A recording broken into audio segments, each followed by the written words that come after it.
सुबकुतगीन कहते हैं मैं शिकार का शौकीन था, लेकिन जरूरत के लिए शिकार करता था। हफ्ते में शिकार मार के लाता था, फिर पूरा हफ्ता हमारे घर वाले उसी को खाया करते थे। फरमाते हैं कि मैं तनख्वाह थोड़ी लेता था अपने आका से, मामूद गजनवी के वालिद सुबकुतगीन, कि मैं भाई हफ्ते में एक दिन शिकार करने जाऊंगा। कहते एक दिन मैं जंगल में शिकार करने गया तो कुछ जानवर कम नजर आए। सुबह से लेकर मैं घूमने लगा, असर का वक्त हो गया, कोई शिकार ना मिला।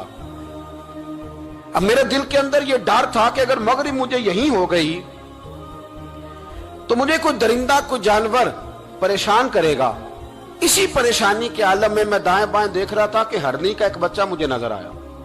मैंने झट से वो हरनी का बच्चा ही उठा लिया कि आज यही शिकार करूंगा। कहते हैं मैंने उसे घोड़े के आगे रखा, अपने आगे गर्दन की जानिब, और मैंने घोड़े की लगामें इस तेजी से घुमाई कि सर पट घोड़ा दौड़ाया ताकि मगरिब से कबल मैं शहर में पहुंच जाऊं, ये जंगल का इलाका गुजर जाए। कहते हैं मैं बड़ी गर्मी थी, बड़ी प्यास लगी, पर पानी ना पिया ना घोड़े को पिलाया।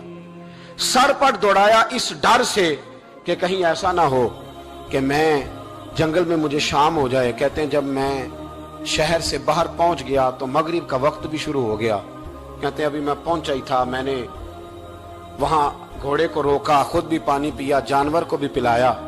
कहते हैं जरा मैंने आंख उठा के देखा तो जिस हरनी का मैं बच्चा लाया था वो भी दौड़ती हुई मेरे पीछे आ गई।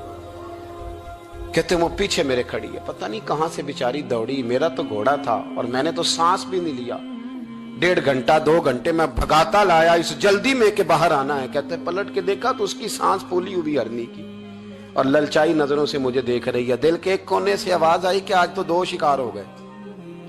बच्चा तो पकड़ा ही, इसकी मां को भी काबू करता हूं ताकि डबल शिकार हाथ आएगा। कहते हैं फिर अंदर से मेरा दर्द बोला, अंदर से मेरा रहम बोला कि एक मां अपना बच्चा लेने आई है और इस तरह तो उसे तकलीफ नहीं दी जा सकती कि उसे ब्लैकमेल करके मां को भी रख लिया जाए।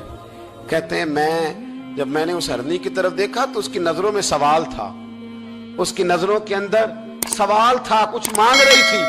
कहते मैंने उस बच्चे की पुश्त पर हाथ फेरा, फिर मैंने बच्चा छोड़ दिया। कहते उसने पहले बच्चे को बाजुओं में लिया, फिर अपनी जुबान से अपना बच्चा चाटने लगी। कहते हैं फिर वो जब जंगल की तरफ जाने लगी तो एक दफा उसने मेरी तरफ देखा, दूसरी दफा उसने आसमान की तरफ देखा।